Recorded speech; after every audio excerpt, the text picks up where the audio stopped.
Bait and switch. Have you guys ever heard of the term bait and switch? I don't know why I'm laughing. Let's Google bait and switch. Bait and switch. The action, generally illegal, oh, I didn't know that, of advertising goods that are an apparent bargain with the intention of substituting inferior or more expensive goods. Inferior is what we're talking about today. Big photography businesses are baiting and switching you, okay? They're doing it. Right under your nose, they're doing it. So I am a Dallas-Fort Worth photographer and videographer. I work for myself. I am a sole proprietor, DBA, Lexi Rodriguez, okay. But before I did this, I was a freelance contractor for companies that were big photography and videography wedding companies. I'm not here to slander any of these companies by any means, so I will be using fake names. Also, I don't want to get sued. So let's just use the name San Francisco Photo and Video. It might be a real name. I don't live in San Francisco. Let me look this up actually.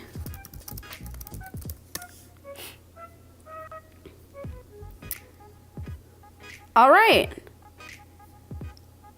It looks like there's no one named San Francisco Photo and Video. So if you want to take it, take it. So, San Francisco Photo and Video.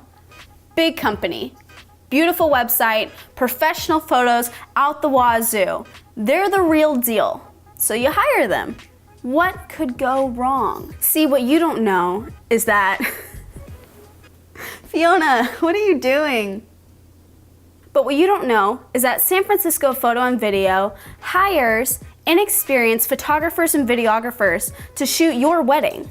So you're paying them top dollar, $3,000, $4,000, $5,000 to shoot your wedding, and Susan with a DSLR camera shows up that only has experience shooting her son's soccer games and weddings on the weekends, sometimes on the weekends. This is classic big photography and videography wedding companies. When I worked for these big companies, it was really soul crushing to be told I have a wedding this weekend, this is the bride and groom, that's all the information they'd really give me. I don't have an itinerary, I don't have shots of what they want, I don't have anything. I show up and the bride's face was always so disappointed that this little girl with a camera would show up and she'd be like, I thought John from Photo in San Francisco, blah, blah, blah would be here. Nope, it's me. Now, of course, this made me have to work 10 times harder to prove myself that this little 20-year-old girl had as much talent as those guys that show up with those fancy equipment and they've been working for 30 plus years in the industry. So little old me had to try 10 times harder to prove myself to these brides that just met me on their wedding day that not only would they get good quality, but that also I was professional, that I was well spoken, and that I wasn't just gonna be sitting around doing nothing, because just by the looks of me, I think that's kind of what people get just from a younger person coming in on their wedding day, and I wanted to prove them wrong. But in the industry, not all photographers and videographers that are freelanced are like this.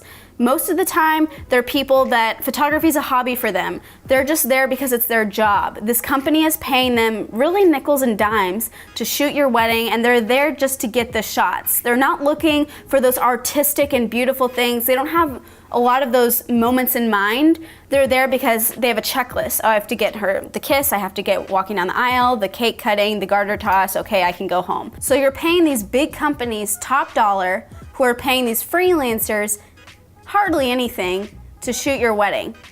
Who do you think is gonna be better? Someone like that or someone that is running their own business? You give them the $5,000, they pocket all that money, and they are at your wedding with your wedding as their top priority. And they're in it for the art.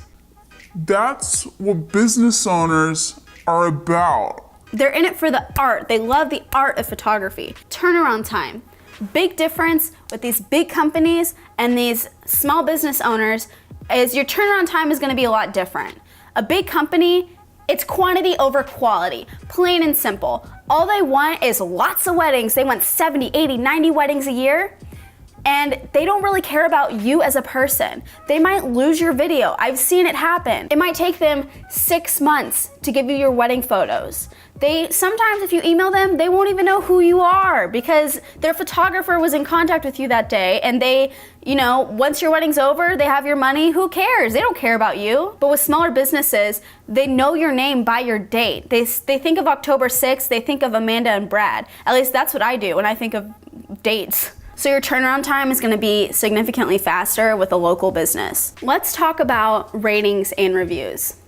You go on WeddingWire, you go on The Knot, you go on Wedding Bee, Bumblebee, whatever kind of bee website there is. And San Francisco Photo and Video looks great, okay? They're rated 4.5, 5 stars, seems good, seems legit. I wouldn't look at the 5-star reviews when you look for a company.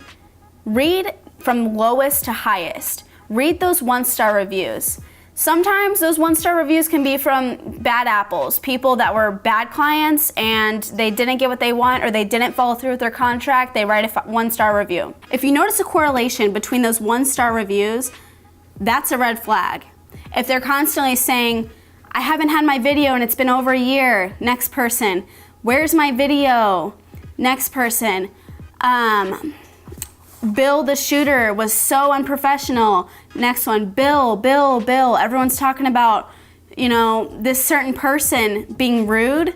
Those are the things you need to look out for. Don't be reading all those 5-star reviews because anyone can write a good thing. And I bet you they ask their contractors to write them a 5-star review after they get a really bad 1-star review.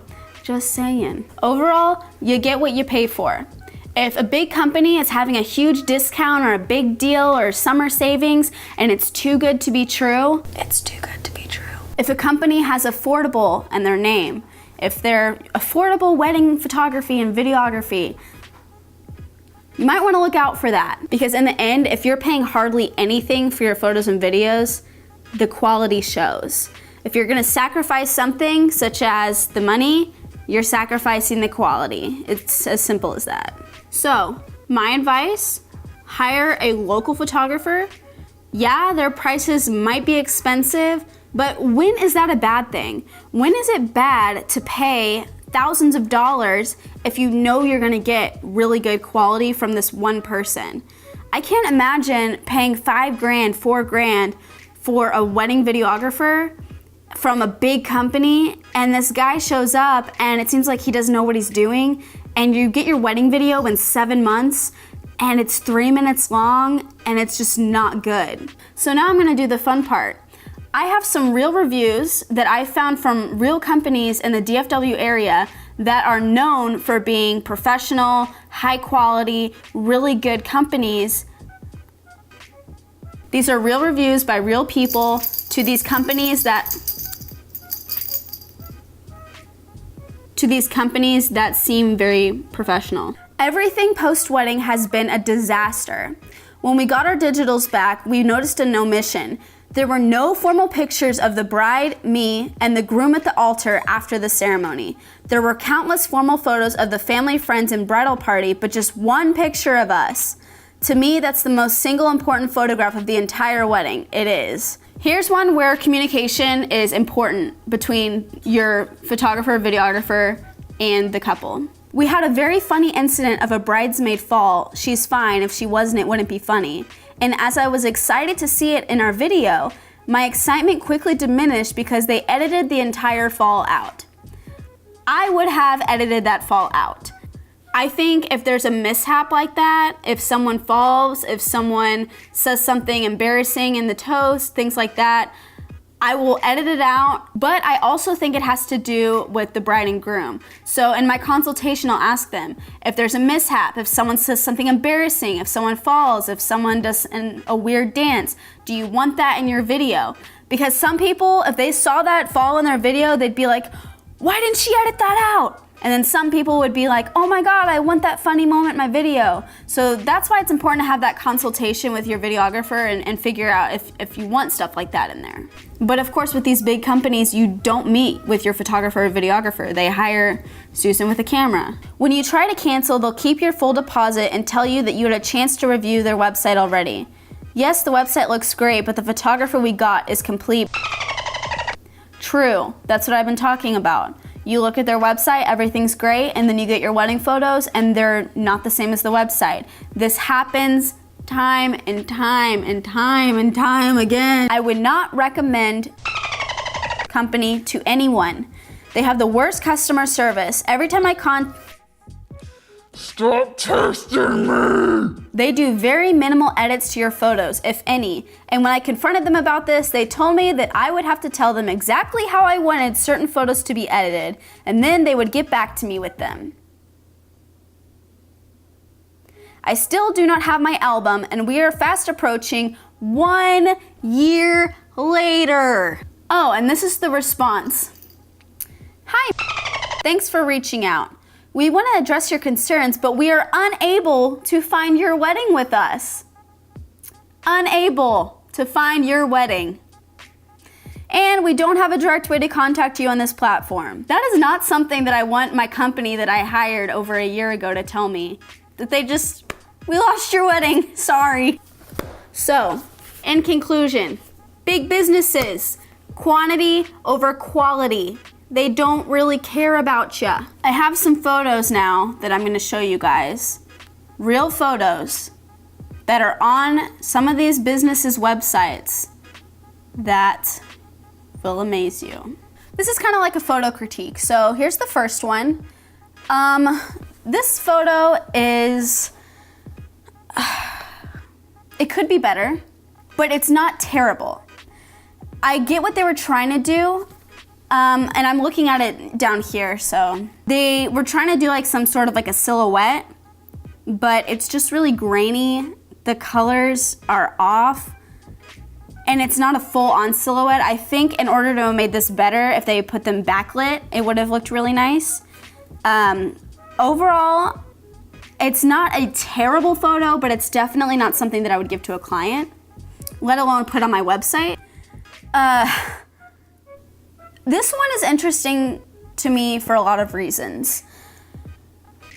One, I hate it when people wrap the veil around the couple like that. It looks like a spider web or just some net that they're sucked in. It can look really classy if you have the veil over the bride and it's kind of over him in a certain way, like the wind is blowing it and it looks natural. This photo looks like the photographer just wrapped it around both of them and told them to kiss. His head's cut off at the top. It's clearly not edited at all. It's not good. This was also on one of their websites. Oh boy. I covered out their watermark because I don't want to act like I'm slandering this company. But the main problem that I have with this, why I included this, is what the arrow is pointing to. They didn't Photoshop that out. I guess they didn't see it or they didn't care to Photoshop it out. I just think that looks tacky. If you're gonna have them backlit like I suggested in the other photo, take off those little legs in the back. It just looks so bad.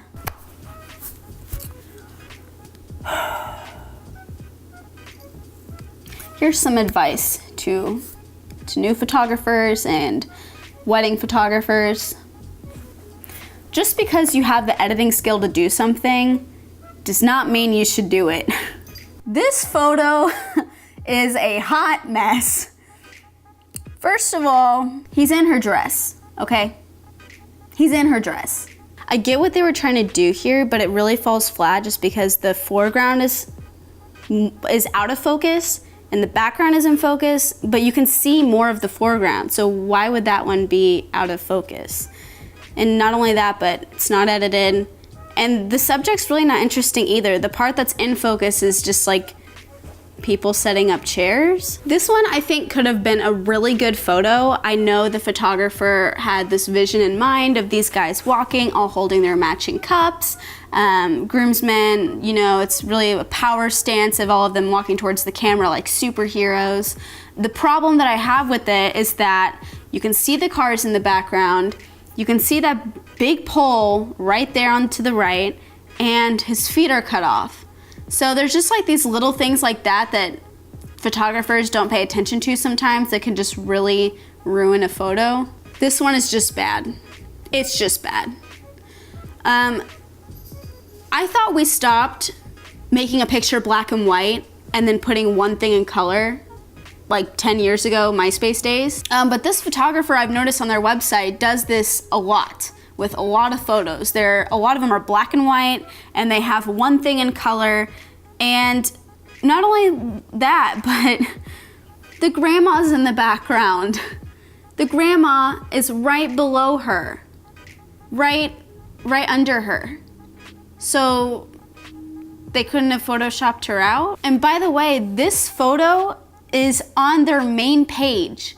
So when you see San Francisco photo video, this is what you see. And finally, the last one, because I can't make this video 45 minutes long.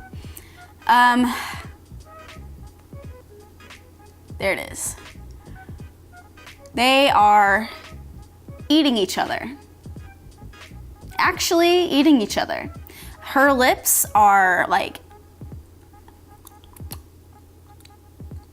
and the ring is out of focus, which it could have been a technical choice for the ring to be out of focus. I don't know why the ring is framing them. It looks bizarre. When I look at this photo, my eyes go from her mouth going straight to that little house thing on the left. That's all I see. This photo wasn't edited. They have a great background. They really could have utilized that body of water, which they didn't. This is just really poor technical photography. And when I see stuff like this, especially on a professional website, I cringe to my core. I feel embarrassed for them and for the couple. And it just makes me wonder the criteria it takes to hire these photographers for these big companies. Thank you guys so much for watching. I don't really have anything else to say, and I don't know how to end this video, so bye.